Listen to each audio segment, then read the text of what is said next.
want to introduce our moderator, Tammy Zillick. Tammy's a member of League, and she is the chair of our Social Policy Committee. And she has put together today's program and invited our 4 speakers. Tammy? Am I eating this good enough? Can you hear me? No? Okay. Is that better? Yeah. Okay.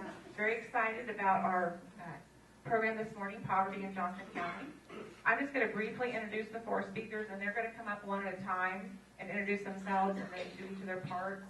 Ann and Susan are going to be passing around postcards that you can write questions down. On the postcard, would you please write the person that you want to address the question to, and then your question. Towards the end of the program, Ann or Susan and I will come around and pick up the postcards. I will actually be reading the question to the person, and they'll answer their questions. But we'll do the program and have a question session at the end. First presenter will be Karen Wulfkuhle. She's the Executive Director of United Community Services. Then Paula Neth, Vice President of Programs at the Family Conservancy. The Honorable Judge Keven O'Grady, 10th Judicial District Judge, Division 1. He'll be speaking on the Court Health Center. And the Honorable Judge Timothy McCarthy, 10th Judicial District Court Judge, Division 18. He'll be speaking on the Veterans Court. And then also, in the middle, there's a table back here with handouts. Each of them have brought handouts about programs that they have as well. And we'll have Karen come and we'll get started.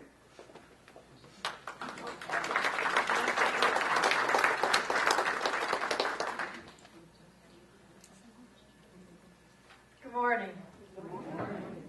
Set up here, and thanks to Melissa for being my slide advancer over here. So I'll just kind of give you a put the mic at your mouth. Yeah, I'll give you a finger wave if I have an extra finger here, having to hold this and talk to you this morning. United Community Services, if you're not familiar with it, is a nonprofit agency, almost 50 years old. We really work behind the scenes to be sure that our community is addressing human service issues and needs that affect Johnson County residents. UCS has been fortunate over the years to have many League members as a part of our board leadership as well. Janice McMillan currently serves as the board president. Jill Quigley is the previous past president. Sandy Sanchez is on the board. Donna Loffer's currently on the board. Mary Estrada just went off the board. I see Myrna Stringer back there, and Myrna was on the board a number of years ago, and there are probably others that I'm not thinking of. But we really appreciate this relationship with the League. We share many similar values and have opportunities to continue to try to advance some positive actions in this community. So for about the past 2 years, United Community Services has been working in partnership with Johnson County government to look at poverty and how can we address that collectively in our community. We know that poverty is a complex issue. There isn't a single solution, but there are solutions that can make a difference, and some of those can be implemented locally. And that's what we've been trying to identify. Tammy mentioned on the table there's some material, so there's a brochure like this on the table back there that describes the poverty framework that we've identified as the kinds of things that are important for a community to have in place in order to address poverty. And within that, we've identified 3 specific calls to action that we would encourage the community to take. One of those you'll hear about from the next speaker, Talk, Read, Play, and I know the League's already taken a position to support that. Okay, Melissa, here we go. If poverty was a city, it would be the 5th largest city in Johnson County with 37,000 residents. When compared to counties statewide, Johnson County is the 3rd largest county with poverty number residents, second only to Wyandotte, with just about 1,000 fewer people in poverty than Wyandotte County. Next. If poverty was a city, it would have been the fastest growing city in Johnson County with an increase of 140%.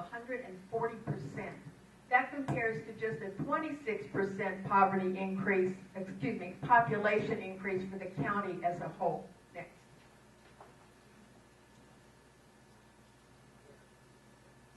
So before we move forward, it's important to have a common understanding of poverty and how that's defined. And the U.S. Census Bureau sets thresholds every year. Sorry, I'm not quite getting this right. To measure those that fall below the poverty threshold. And this information is helpful for our local communities and the nation as we look at what those trends are and help make decisions about how we can respond. So anything that would be considered income for tax reporting purposes is what would go into a income for poverty level purposes. Things that are public benefits that someone might receive, like food stamps, aren't included in these totals. So from this chart, you can see that for a family of 3, a poverty level is $20,160. Click again. That translates to about $9.69 an hour for full-time year-round work. When you compare this to what your household perhaps lives on each year, I think you will agree that this would be a challenging income to live on when you're thinking about all your basic needs: food, shelter, clothing, child care, transportation, health care, and the list goes on. Next. But the reality is that thousands in our community do live at that or below that level.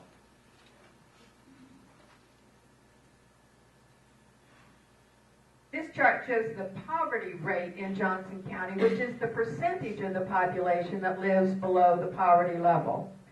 People with income below the poverty level have always lived in Johnson County, so poverty is not new to our community, but this dramatic growth is. Here and across the nation between 2000 and about 2007, we started seeing poverty go up. Melissa again.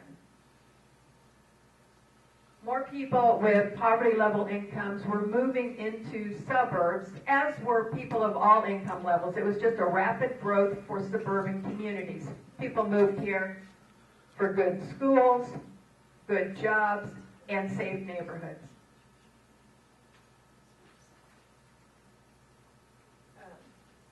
But since 2007, click again, the data suggests something else. What we see is the poverty rate started climbing during the recession, but it's not receded. Click again. And so why is this? Well, since the recession, recession-related fiscal challenges, such as job loss, if I could get this in the right spot, we wouldn't get this feedback. Job loss, unemployment, underemployment, reduced overall household income, even for long-time county residents. And many households have just never recovered. Now the growth in jobs that are low wages suggests really a new normal for our community, creating challenges for those households that are really trying to be successful. The last chart showed poverty rate. This shows the number of actual people in poverty. You see that same trend line as the previous chart. Melissa, you can click that twice and once more. That same rapid growth between 2007 and 2009, and that steadying off even since the recession. We're now, as I said, about at 37,000 people in Johnson County with incomes below the poverty level. And that's just at 100% of poverty. If you think about those that maybe are at twice that level, which many more people are, it's close to 100,000 people in Johnson County, or 1 in 6 of this county's residents. So why should we care about poverty? Well, when individuals and families don't have adequate resources, they experience severe hardships. Things like hunger, poor housing conditions, homelessness, lack of health care. There's data that suggests that the poor experience stress and increased pain from illness more than other people do. But poverty doesn't just affect those who are experiencing poverty. It directly affects all of us. There are costs that all of society experiences. Lower student achievement leads to reduced productivity. Our economy suffers because we don't have the skilled workforce needed or people with adequate income to buy goods and services in order to expand and grow the economy. Public safety is threatened, leading to both personal loss and public expense. And overall, our quality of life suffers. Poverty particularly harms children. Children who live in families below the poverty line, even for short periods of time, are at a greater risk of lower cognitive development and educational attainment, increased reliance on public assistance, and increased rates of incarceration. So consequently, children who grow up in poverty are more likely to have lower lifetime earnings due to poverty. This means they're less likely to grow up to be contributing members of our society. One more time. Some research suggests that the annual cost to American society are between $250 and $500 billion each year in lost productivity, health costs, and anti-poverty programs. So not only is the focus on poverty in our best interest, not only is it the right thing to do, but it is in the best interest of our society. Travel to any part of Johnson County and you will find people living in poverty. You encounter them every day. They serve you lunch, they clean your office, go to school with your children, bring up your purchases, and care for your elderly parents. They are your neighbors and co-workers. This map of Johnson County is by census tracts. I know it's a little hard to see, but it does demonstrate that people with lower level incomes live all across the county and in every census tract, although it can be higher or lower depending on where you live in the county. The darkest blue colors that you see represent poverty levels of 10% or higher. 1 in 4 of the county's 127 census tracts has a poverty rate of 10% or higher. 13 tracts have poverty rates as high as 15%. Higher concentrations of poverty are often found closer to major highways because that's typically where lower cost housing is. And so as you see I-35, that red line going diagonally down the chart, you'll notice that very trend here. I will tell you that a presentation similar to this is on the UCS website if you want to look at any of this closer. Next. You know, Johnson County residents often identify with the school district, so this is another way to think about poverty. This graph shows children ages 5 to 17 and living in poverty by their school district catchment area. And again, this demonstrates that poverty really is a countywide issue. Every school district catchment area has significant numbers of children in poverty. What you see is that the Shawnee Mission School District catchment area has the largest number of children living in poverty, about 3,700. And that area has the highest child poverty rate at almost 11%. Shawnee Mission is followed by Olathe with about 2,500 children and a 8.1% poverty rate. You want to click? The district with the largest percentage increase in students below poverty is Blue Valley, which might surprise you. The number of poor students increased almost 7-fold since 2000 in the Blue Valley School District. Next. There is no single description that fits those that Johnson County residents with income below poverty. Every individual and family has a unique story. Based on data, though, from local service providers, we hear from them that those stories most often include under or unemployment, significant medical issues or disability, or disruption in the household due to death, divorce, or violence. Data from the Census Bureau tells us that the majority of residents with poverty-level income in Johnson County are white, the majority are U.S. citizens, about a third are children, the majority of poor adults worked at least part-time or part-year, and the majority of poor adults have at least some college education. These might not be the traits that you think about when you think about who's poor in Johnson County. Most people who become poor do not spend a long time in poverty, but for those who do, the longer they are poor, the less likely they are to escape poverty. Next. Some groups do experience poverty at higher rates. People of color, people with disabilities, people without a high school diploma, and children living with one parent. But again, these are not the majority of the poor in Johnson County. Next. A popular perception is that people who are poor just don't want to work. But the data tell a very different story. Most of the working age poor are doing just that, working.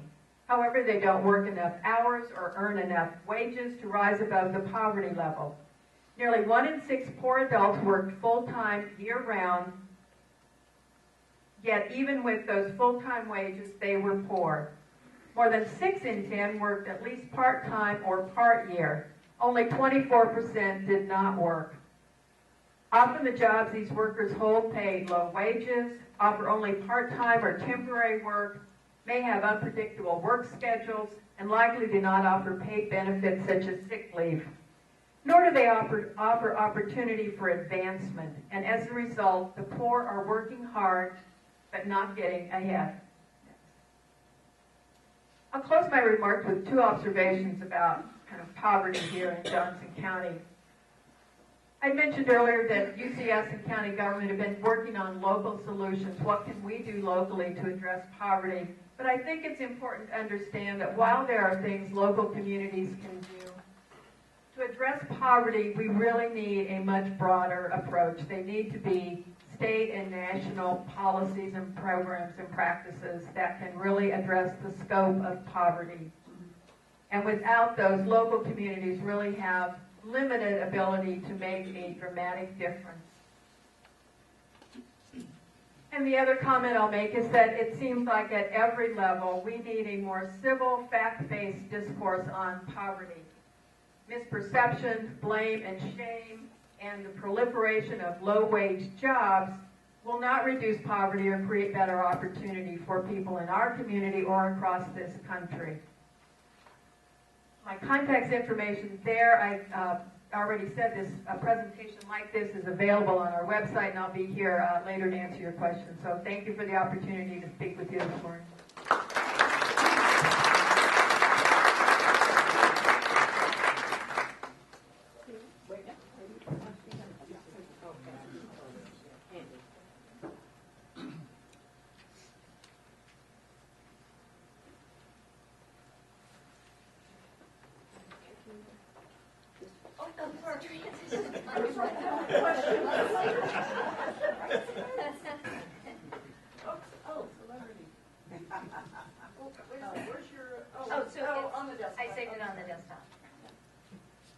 So while she's getting my presentation up, I just want to say good morning. Thank you for inviting the Family Conservancy to come and meet with you this morning. The Family Conservancy, I know Karen, you said your agency's how old? 50. 50 years old. Just a child compared to you all. Yeah, we've been around for over 130 years. I have not personally been with the agency for that long, but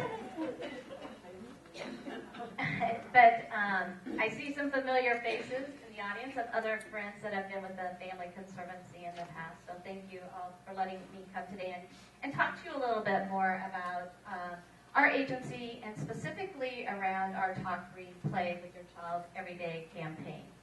Our approach at the Family Conservancy, you see it there? What was it called again? It's the one that says TRP March 5th over there. Would you say your name again? Yes, Paula Neth. Far right, last one, Melissa.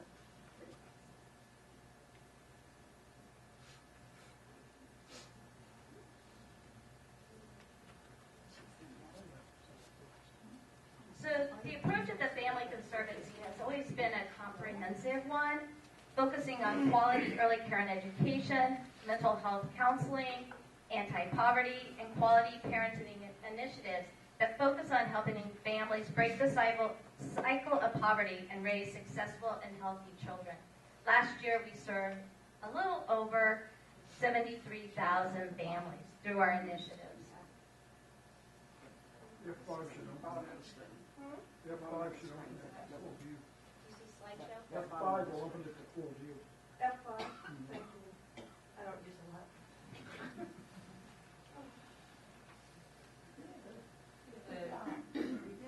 And to transition from Karen's presentation, how many of you have seen The Raising of America? One of the things, if you haven't, you really probably should see if you can watch it. I think you can live stream it from the website, Raising of America. But there's one thing they say in there that really has struck with me and really is why I'm really connected to this, our Talk Replay campaign, is it talks about in most countries, poverty, they view it as a systems issue. In our country, we view it as a person's issue. And so I think we've really got to shift that paradigm. So the Talk Replay campaign, why did we start? Next slide. I just want to be entertained. Okay, on my head. How's that? Or I'll do this. All right. We know that a significant percentage of children arrive at school already behind in their development. And I think the last stats I looked at, about 50% of at-risk children in Kansas are not ready to school when they enter kindergarten. And what we know is if children are not reading at grade level by grade 3, they're more likely to drop out of school. Let's think about that for a minute. So they're already starting kindergarten behind. And then by the time, if they're not caught up by 3rd grade, we know we've set them on a path for not a successful future. So the Talk Replay campaign is a public awareness campaign. It was actually created out of our concern that's for school readiness for all children. We know that research shows that the more words a child hears before kindergarten, the larger the vocabulary that child will have upon entering school. There's a book called Meaningful Difference, and there was research in 1995 by Dr. Betty Hart and Todd Risley that really was sort of a groundbreaking research. Think about this for a bit. For 2.5 years, they went into a home once a month and reported the number of words that the parent spoke or said to a child over 2.5 years. Then they took all of that data and came and discovered that the language environment of young children born into poverty were having less words spoken to them in the home environment. So go to the next slide. So children in higher socioeconomic families heard about 2,100 words per hour. Children in middle socioeconomic families heard about 1,200, and lower socioeconomic families heard about 600 words per hour. So that's a significant difference. So the next slide. What that then resulted in was the number of the words that the children had, cumulative vocabulary of the children in those families. So children in the higher socioeconomic families had about 1,100 words. Children in middle working class families had about 750, and children in welfare families had about 500. Let's take a minute to think about that. If I'm a 3-year-old and I'm in a classroom with you, and you know 600 more words than I do, how do we have those interactions? Yeah, they just become quiet, and so they shut down. And they don't feel like they can pick up the social cues of the children because they don't have enough words in their vocabulary to have some contextual understanding of what the world is around them. Next slide. So what this is, their study, Risley and Hart study showed us is what we're calling the 30 million word gap. By the time these children were 4, there was a significant difference in the number of words that children had in their vocabulary. And this 30 million word gap mirrors the school readiness gap and the achievement gap. So this study answered a really paramount question for us in the field, which was a children's ultimate ability to learn related to language heard in the first year of life? And this 3 years of this painstaking study said, yes, it is.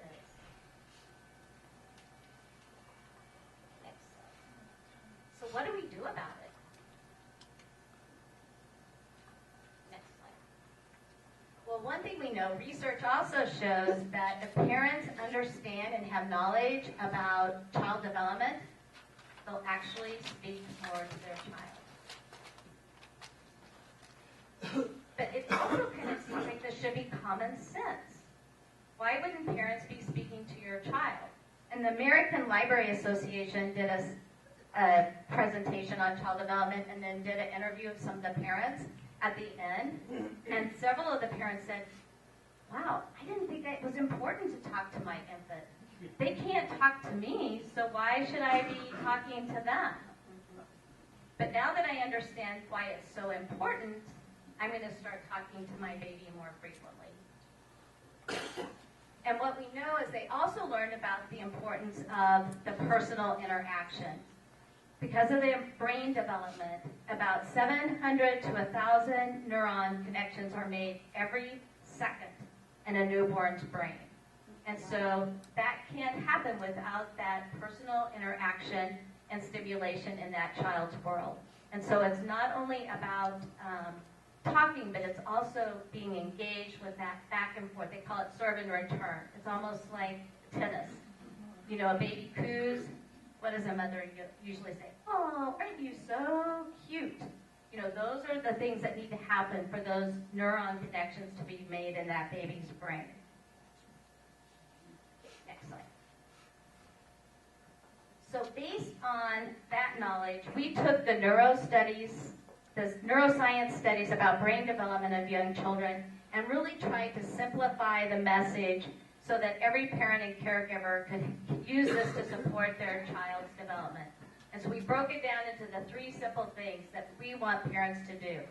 Talk, read, and play with your child every day. So let's talk about reading for a minute. Reading helps babies develop important language skills, learn sounds, speech, patterns, and words. Children need to own books. So we need to make sure every child in Johnson County has a book they can call their own. Talking. We need to make sure parents understand from the very beginning, from birth, that it's important to be talking to your infant. We talk a lot about narrating. So changing a diaper and diaper routines, talking to the baby about what you're doing, talking about their toes, their fingers, you know, even that baby speech is really important to the baby's development. You know, like, oh, you're so cute. You know, tickle, tickle, tickle. That exaggerated speech and that drawing that out really helps the baby learn that their words are separated and have different meaning. And so continuing to encourage parents to use that baby talk. I have a friend who studied brain development, and her children were young, and she called it, I narrated their life till they were 5, and now they're narrating their life back to me as they're getting into their teen years. Because there's some things that I wish they wouldn't narrate.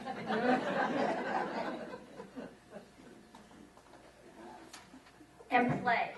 I think play is probably the hardest things for parents to get engaged in. They don't know how to engage into play with their young children. So we need to help them think of ways that they can have fun and enjoy their children, because play is important for children to learn how to solve problems, communicate, and get along with others. So next slide, please. So what is our vision? Our vision is that every parent knows and uses this basic child development strategy, talk, read, play with your child, every day. And that every parent hears this message 5 to 7 times per year, and that this gets distributed through organizations such as yourself, businesses, and other volunteers and nonprofits. Think about the immunization, Be Wise and Immunize. How long did that campaign, and it's still going on, and we think it's important. Sometimes parents need to hear a message over and over and over again until they really start to understand that this is important and it becomes part of their daily interactions with their children in their life. We've also created some prompts to help with parents in those strategies. So the goal, what we hope to achieve with this campaign is all parents understand this message and why it's important, that more parents will engage in talking, reading, playing, singing, and rhyming with their child, and that more children will arrive at school ready to succeed. And, you know, I think we have to stop for a moment and think about the digital world right now. And one thing we have to be sure parents understand is that setting your child in front of a laptop, iPad, or computer and they're maybe hearing a lot of words, it's really not supporting those building brain moments that we really think are so important, because that interaction and that personal interaction is what is going to really make those brain connections and have that child increase and learn their vocabulary. So we just need to be sure, parents, if there's times when that might be okay, but that should not be the main interaction in a child's life.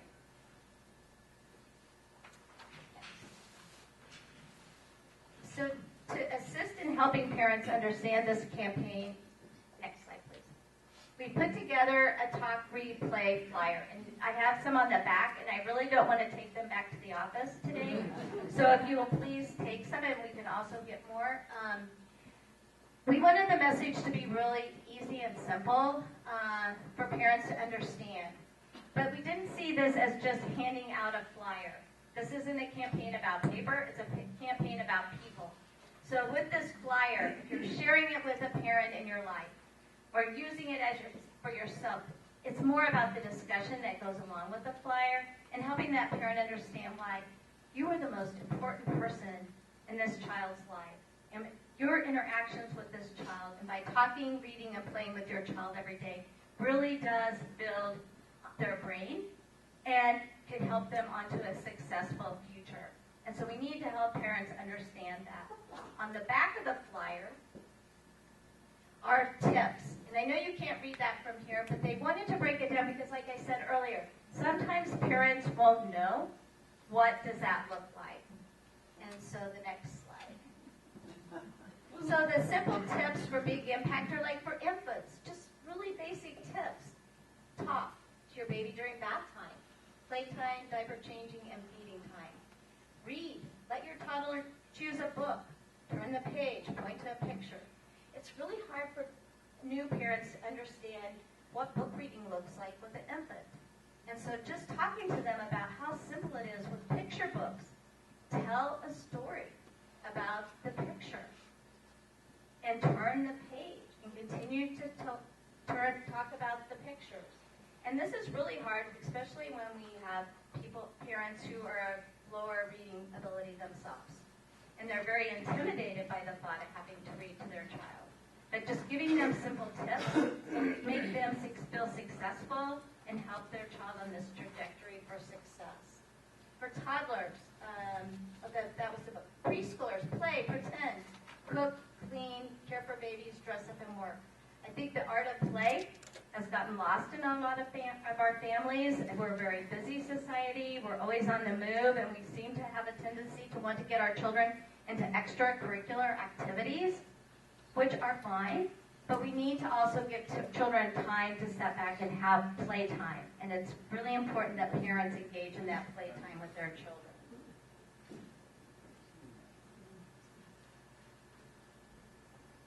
So, if we're going to really start making a difference and change the trajectory for children in our community, it's going to take a village. And that's why I'm excited to be here with you today, because we really need your support. We need your help in helping us get this message out to parents.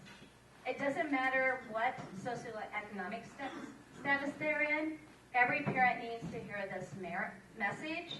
And what we do know is that when parents understand child development, no matter what their life situation is, it will make a difference. And it will have longer-term impact for their children. So if go to the next slide. If you want to learn more about our Talk, Read, Play campaign, I have the website here. My cards are in the back. You can use these materials that we've created. We've tried to create prompts for the environment to help remind parents. We have a refrigerator magnet that you can put on your refrigerator, so every time they go, they'll say, "Ooh, have I talked, read, or played with my child today?" We also have some nice pens that as you click through them, they have little suggested activities to do with your child. We have them in English and in Spanish. We have what I call book plates that when you donate books, you could put a sticker in there that reminds the parent to read every day to their child as just another reminder. Because what we know, it takes many, many times to hear this message before we'll start to see a shift in behavior. So thank you for your support today, and I'll be around at the end for any specific questions.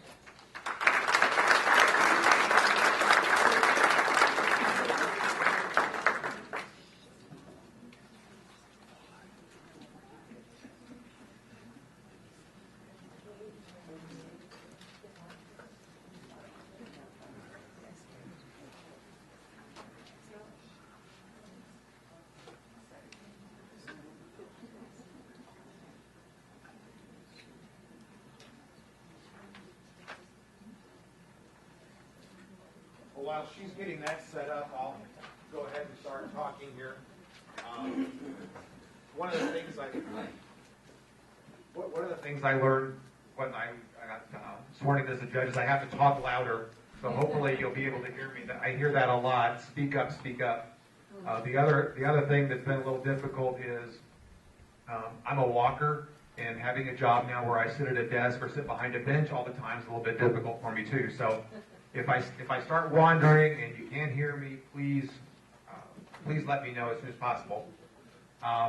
We'll get into this help center thing here as soon as we get the PowerPoint going. But one of the things that an often question that comes up is, well, why a help center? Why is there a help center? Well, I am a district court judge, and so most of you know what a judge does every day. This is frankly a different kind of audience that we're used to speaking to. And that you know so much about our government.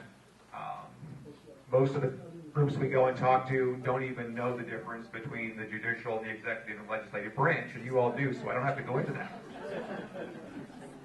But, so why a help center? You know, why is that something that we would want to do? Well, from a selfish perspective, you start off with the idea that when we have a lot of people coming to court who don't have attorneys, they don't have attorneys. They don't know what they're doing. Their paperwork's not any good. It takes us a lot of time to work through there.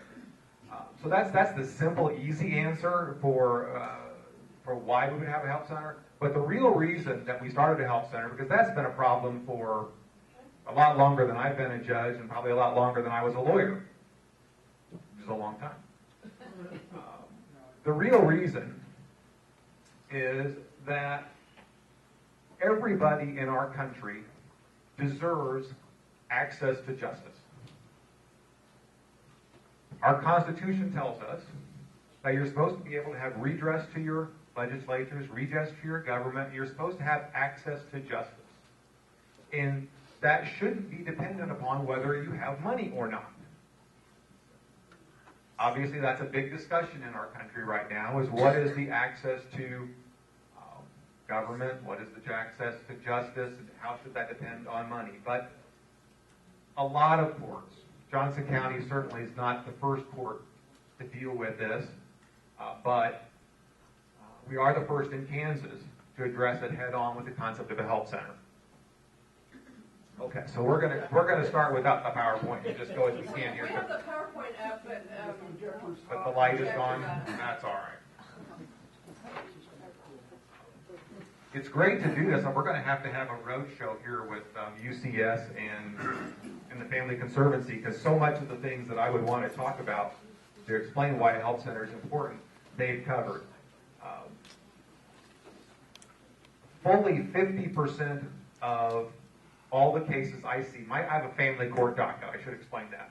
And in Johnson County, a family court docket means that I handle divorces, paternity, parentage cases. Believe it or not, we have maternity cases too. And protection from abuse and stalking cases that have children involved. So that's what a family docket is called. Every court has a little different definition, but that's what we do. But fully 50% of the cases that I see have one or both parties without a lawyer. And that's pretty typical across the country.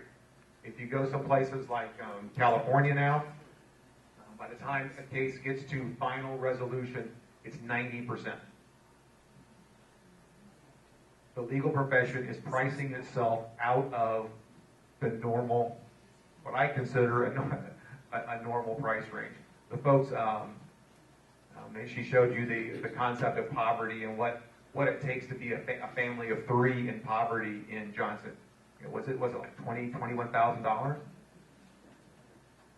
I'd be hard pressed to find many folks anywhere who make $21,000 who are going through any kind of legal proceeding to be able to hire a lawyer on that kind of income. So the next question becomes then, if we're going to have a help center, what is the help center going to do? Then our help center focuses on the things that we believe are the most common legal issues for most people. Most people come to court. I used to joke when I was in private practice that I understood why people didn't like lawyers. And it wasn't because we were bad people or that people didn't like us.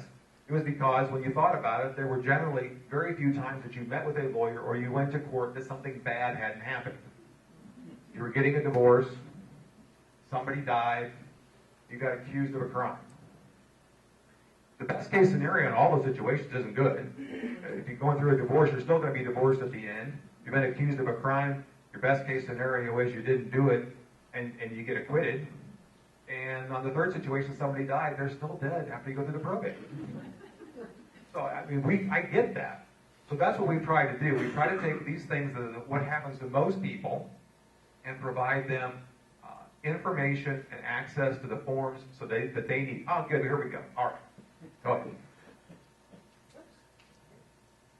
All right, so what we do, like I said, we've designed to meet with the most common situations. So what most people need is legal forms. I cannot tell you how many times I've been in the courtroom and had someone come in, they've gone online and paid $300, $500, $700, $1,000 for a form packet that I can't use because it does not meet the statutory requirements of that the legislature sets out for us. It does not meet our local court rules. They might as well have just gone and printed off 20 sheets of blank paper and brought it in. And for so many of these folks, that's all the money they have. And it's just heartbreaking. So we have free legal forms. That may be the forms that are provided by the Kansas Supreme Court. They have a lot of free legal forms. Or we have specialty designed forms just for our office. They can get case docket information. They get help with their paperwork if they need it. The Help Center has 6 computer stations. So if you don't have a computer, you can come into the Help Center, sit down at a computer, all the forms are there. They'll have someone there who will help you fill them out. Now, they're not going to tell you what to write. That's legal advice. Everyone who works in the Help Center works as a court clerk. Our court clerks have been reassigned to be there, and so if someone comes in and gets a child support motion, here's the child support motion. Here's the child support worksheet calculator. You're going to need, here's a list of all the things you're going to need to file this motion. Filing the paperwork, it's a one-stop shop. It's a very intimidating, it was intimidating for me the first time after law school going to the courthouse and being told to go file something. I was petrified I was going to screw it up. And frankly, if it wouldn't have been for the nice ladies in the clerk's office, I probably would have screwed it up. And so it's doubly so for folks who don't have any kind of legal training. These folks, they come in, they go to the Help Center, they fill out their paperwork, they'll file it for them right there. They don't have to go wandering around the courthouse to find someplace to file it. They receive their filing fees. It's one stop. If it requires a hearing, they email the administrative assistant. So for instance, if someone has filed a paternity action and they need to have a final hearing scheduled, they send an email straight to my assistant. My assistant gives them the hearing date. They have all of that without ever having to leave the confines of the Help Center. Last set of course, then crossing our fingers, we hope they come back before their final hearing to have their paperwork reviewed to make sure it's complete. That's a work in progress. And then we also have referrals to free or low-cost legal services. The truth is, because they're court clerks, they can't get legal advice, and some people need something more than just information, like how do I do it? Don't wear holy jeans or cutoffs to court, that kind of information. They actually need legal advice. And so in addition to just kind of sending out referrals, The Kansas Legal Services, which is our state's legal aid agency, is on site 2 days a week. Tuesdays and Fridays, I believe. If people qualify, and we do all the qualification in-house, they can have an appointment at they make an appointment, come back, and they can get that service. Kansas Bar Association is in 2 days a week as well. They charge $2 a minute. You may have seen those call a lawyer lines where you call in and for $2 a minute you can talk to the lawyer. Well, what KBA has done for us is they've made call a lawyer, talk to a lawyer. You actually come in and can meet with somebody.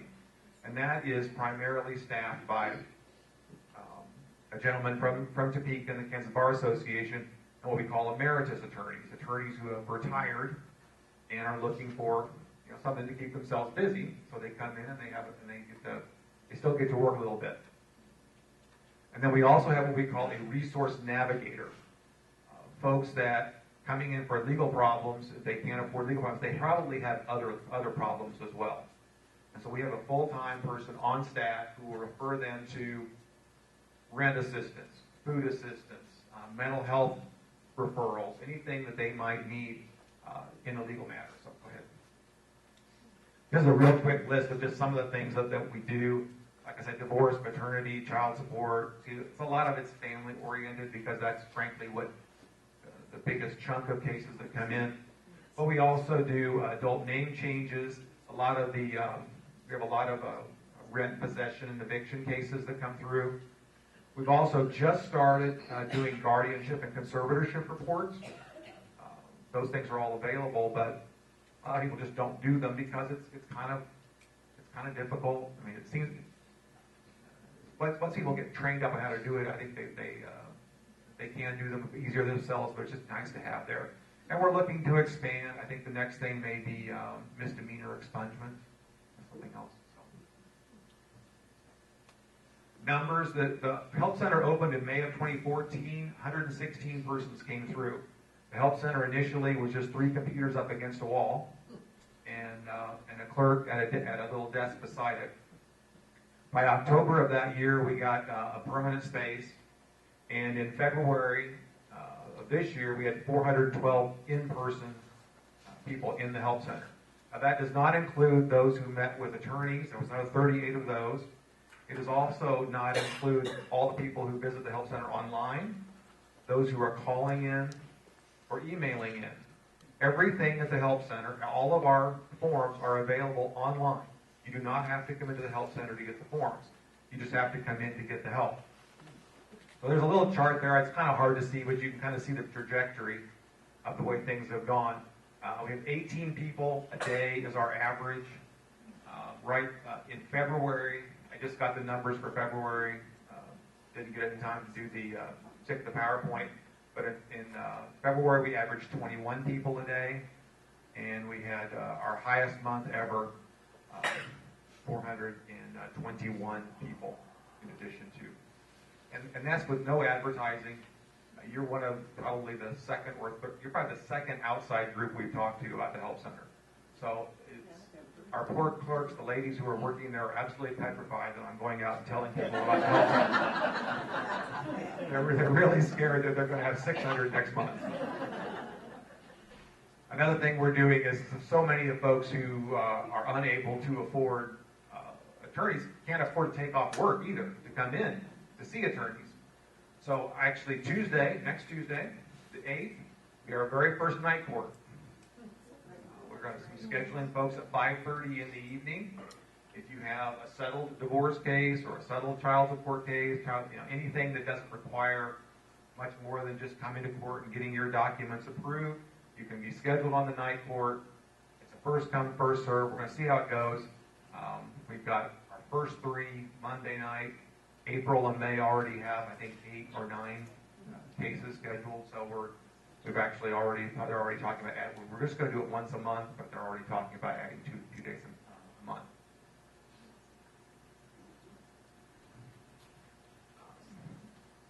You're already so nice to ask us to be here, so I feel kind of bad asking you to do more, but I will anyway. I don't feel bad enough not to ask. Spread the word. We've got some handouts in the back for This, I'll make sure I have both of them here. This brochure is primarily designed for folks who would refer people to the help center. It tells a lot of what I'm talking about here. It has the contact information, who we are, and why we're doing this. What I'd really ask you to pick up is these cards. This is what we want to get to the individuals who actually are coming into the help center, because this gives them all the contact information, plus on the back it has a QR code. You have a QR code reader on your telephone or tablet, and we find that most of the folks that are, even the folks that are that don't have a lot of money, most of them have a smartphone now. That's their lifeline to the world. Click on this QR card; it takes you straight to the form site. Get you right there. So the other thing you do, invite us, other groups, invite us out, and I'll make a quick plug for the Johnson County Bar Association. I started to talk about how a lot of people don't understand. You think you all understand the separation of church and state. You understand the separation of powers. A recent study, they asked random folks if the three branches of government, and only about 20% could name all three. And so the Bar Association has I will not offer an opinion on that. The Bar Association is pairing up lawyers and judges to go around and speak about the separation of powers to any group that wants to. So if any of your other groups please let me know, and whoever the contact person is, we'll be happy to get that out there. We also need, if you follow us on Twitter, tweet this out so we can get this out to as many people as we can. If you're interested at all in volunteering in the help center, let me know. We need, as I said, we've got some folks there already. We need help with editing and drafting and working on PDFs. I've tried to teach myself PDF. It's a really slow process for me. Helping at night court, doing intake, anything like that is absolutely great. Question I get a lot is, well, aren't the lawyers mad at you? Aren't they mad that you're taking their business? The lawyers and all the lawyers associations have been absolutely wonderful. The Johnson County Bar Association's foundation actually pays for half of the cost of having the Kansas Legal Services in the health center. Kansas Bar Association, everything they're doing, they're not charging us to bring somebody out from Topeka. They're doing all of that on their own. So there's buy-in from the entire community. There's our contact information. If you ever want to come see a tour, let me know. Let somebody in the help center know. We're happy to give tours anytime. On the first floor of the courthouse, it's actually the sheriff's old office, which is kind of interesting. So there's actually some extra security there. Follow us on Twitter. I think that gets the end to me and brings up Judge McCarthy. Thank you so much. I'm sorry if I get a little excited. We're very happy with the program. Appreciate it.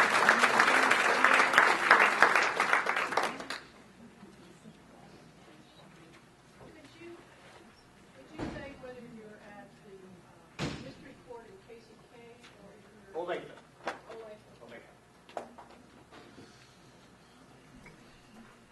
Thanks very much for inviting us out. My name is Tim McCarthy. I'm a district court judge in Johnson County District Court. I've been on the bench 3 years. Before I start my part, and I'll try to move through it fairly quickly, I just want to thank the League of Women Voters for having us out. Back when I was a young lawyer, one of my jobs in Bar Association was I was naturalization coordinator for 4 or 5 years. And you know the great organizations that support that, American Legion, the Daughters of the American Revolution. And while I was naturalization coordinator was when the League of Women Voters first came out to that ceremony. And I thought, what a great idea. And I've been back as a speaker when I was president of the Bar Association, and that's just great. You guys, not just at that ceremony, but all through the year of registering voters, facilitating debates and getting issues out there. I really appreciate the work of the League of Women Voters. I also want to give a shout out to United Community Services. Like I said, I've been a judge 3 years. I came from the civil litigation side, and I'm in a criminal court. United Community Services has provided grants to our court, particularly on the criminal side, to help us look at criminal bail. to look at domestic violence lethality assessments, which is one of the things that I do in my court. And I really appreciate the support for the courts in Johnson County that they have provided. As I mentioned, I came to the bench 3 years ago. Had a lot of questions since I came from the civil litigation side. You can imagine how much I've had to learn and relearn about criminal law, about domestic violence, about a lot of issues. But in seeing regular criminal cases, I started seeing drug and alcohol cases just repeating over and over, where this was the only criminal behavior was those kinds of behaviors. I asked our chief judge why we didn't have an adult drug court in Johnson County. We have one in our juvenile court, but not adults, and he said, will you go look at them and report back? Well, there's 11 in the state of Kansas, but we don't have one in Johnson County yet. And I've been to 5, and as I was in that process is when I picked up on veterans courts. So a group of us started a second team looking at veterans courts. They are in 40 states. We just opened ours January the 13th. We are the 41st state. And we kind of did this backwards. We started our veterans court before the drug court, but I'm not going to forget that mission, and I'm going to come back to that next year. You can imagine what an adult drug court is. People that have drug charges are put in this program where they come back to court a lot. They're supervised. Part of the court team is treatment providers, is probation officers. They get tested for drugs and alcohol. In 2008, a judge in Buffalo, New York, named Robert Russell, was doing an adult drug court, and he said, I've got so many veterans in here, I'm going to put them on one docket. From that start in 2008 in Buffalo, New York, there's now 300 veterans treatment courts in America. There's 7 or 8 in Missouri, but we just opened the first one in Kansas.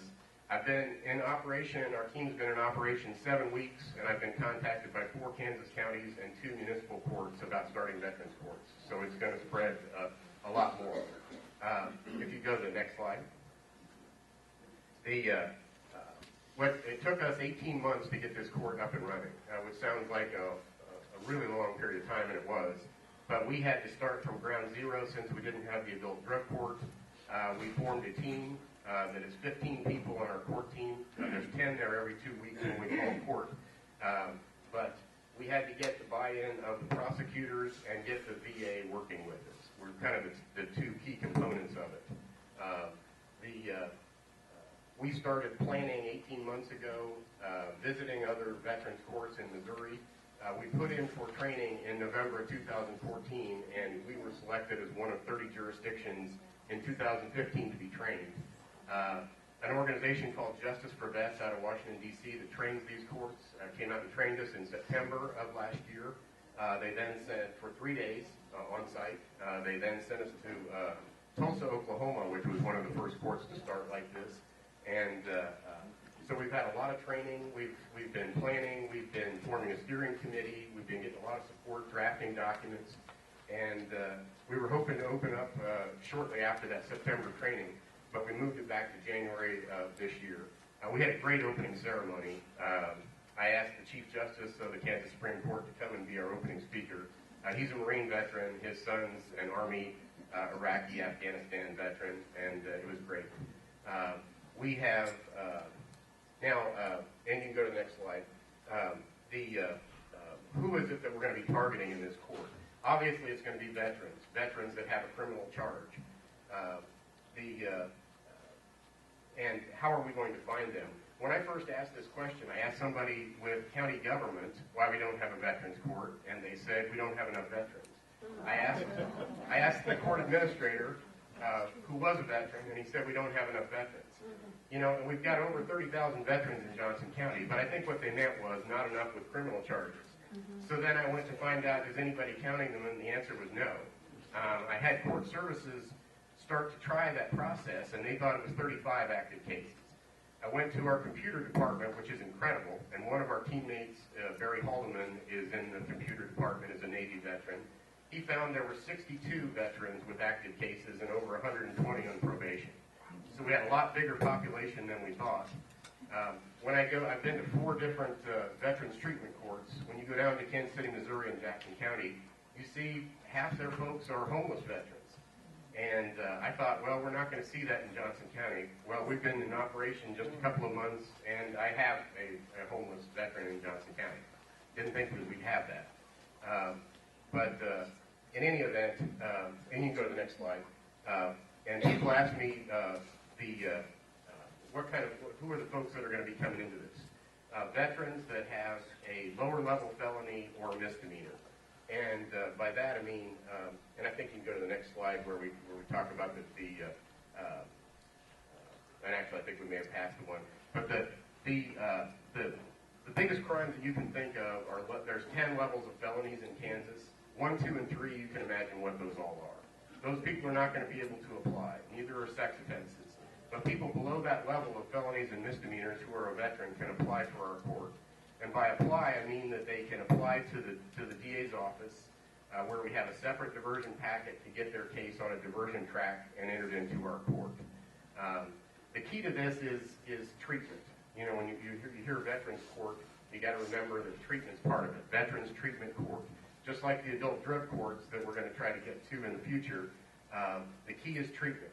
Part of our team is the VA, and if the veteran is not eligible for VA benefits, then we have Johnson County Mental Health as our backup provider who's going to provide that kind of treatment.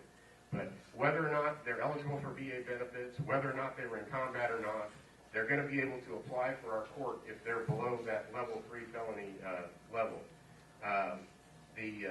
The other part of this that I think is going to be different, and this is going to be an experiment that we're going to look at again in July.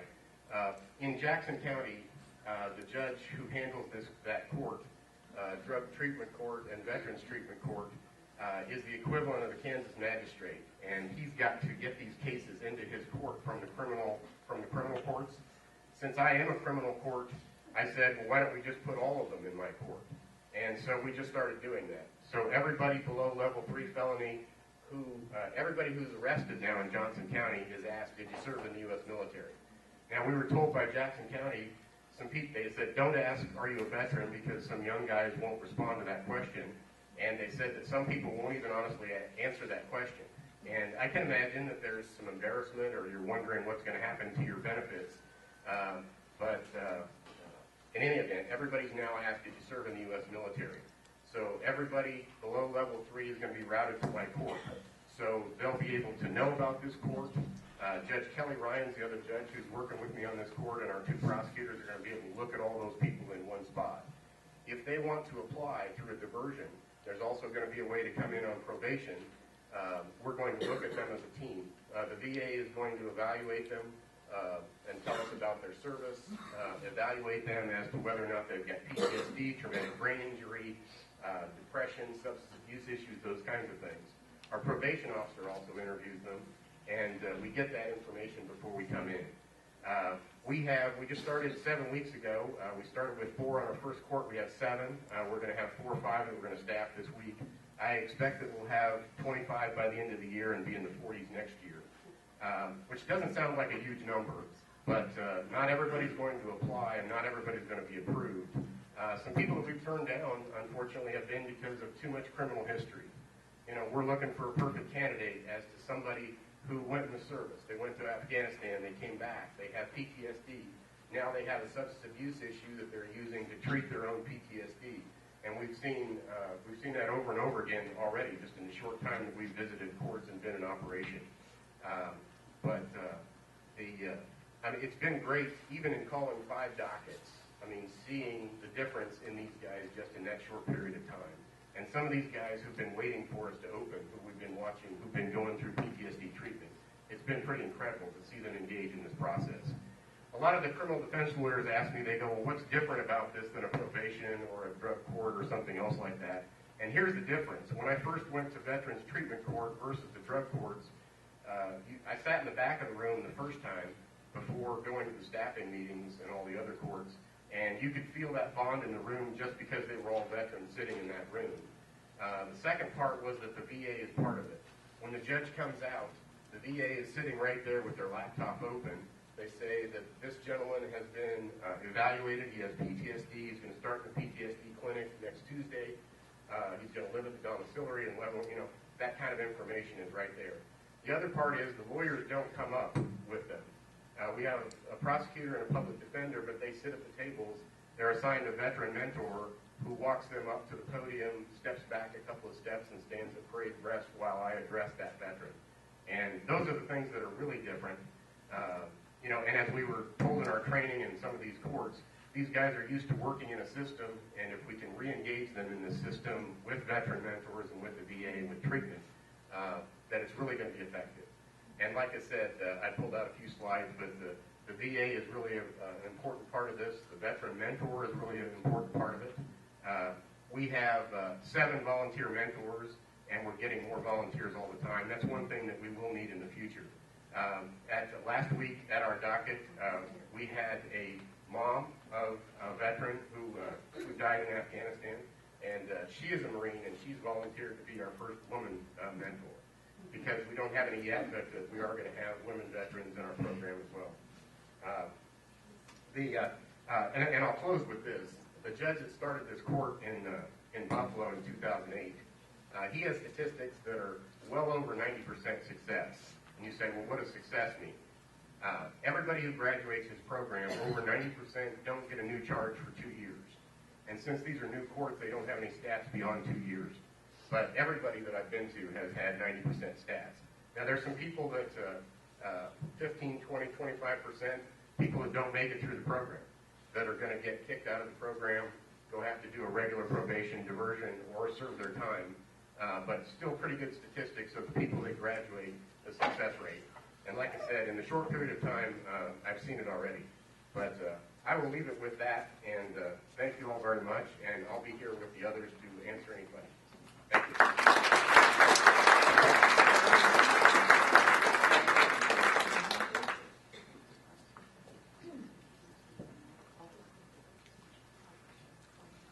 Is it on? Can you hear me? What a great program. We have time for maybe 2 or 3 questions. If all the speakers would come up front.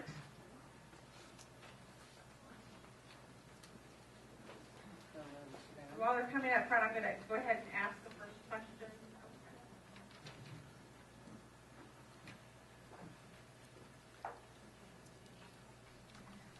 Judge McCarthy, do you cover vets in the 15-year Cold War span? Comment on here was many vet services do not.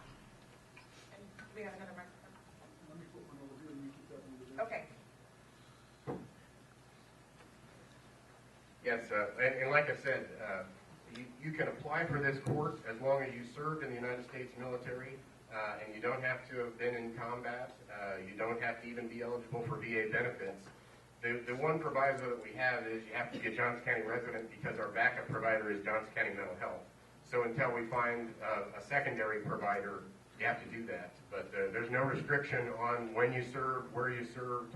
As long as you served in the U.S. military, don't have too high a charge, you can apply for this court. Judge O'Grady, this one's for you.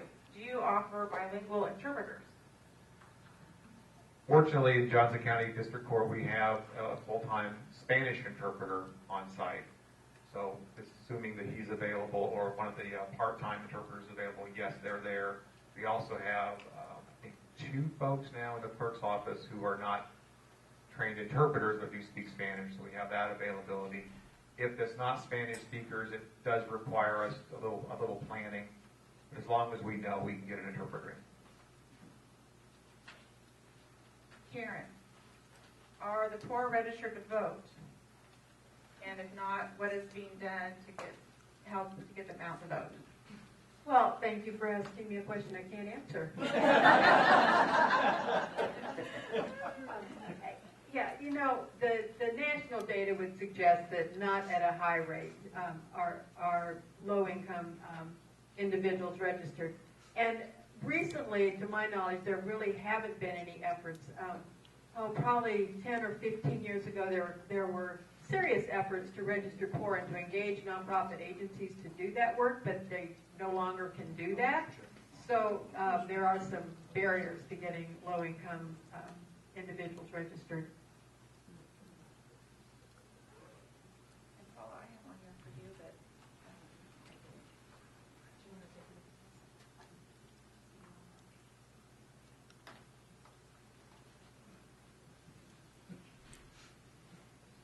Yes. You want to read the question? Yeah, sure.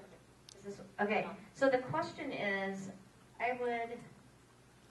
it would seem that maternal stress would need to be addressed before child development can be enhanced.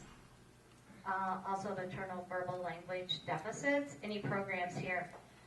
One program that I'm aware of around the maternal depression and stress,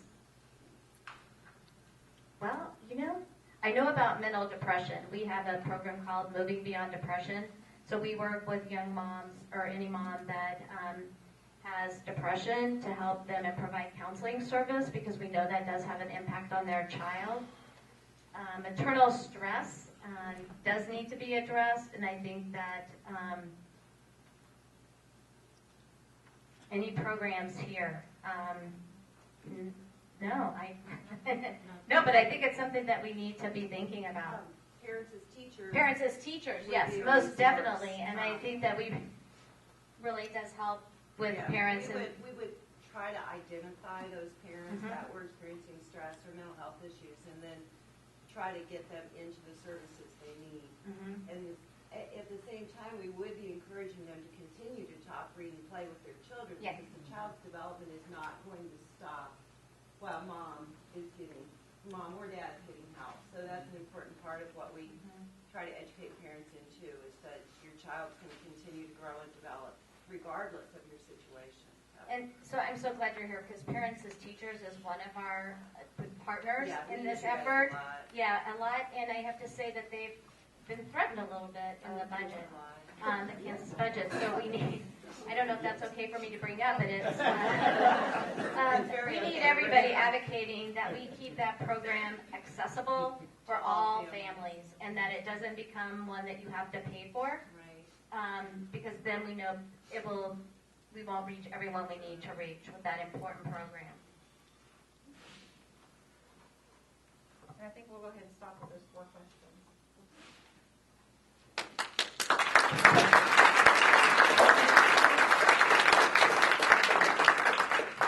Will our speakers come back for a second? Speakers? We have an elaborate gift for you. Well, it's just a very unique gift. It's a pen with a stylus and a light, and hopefully it will help you to help us to shine a light on democracy. And we appreciate it. We appreciate so much the great programs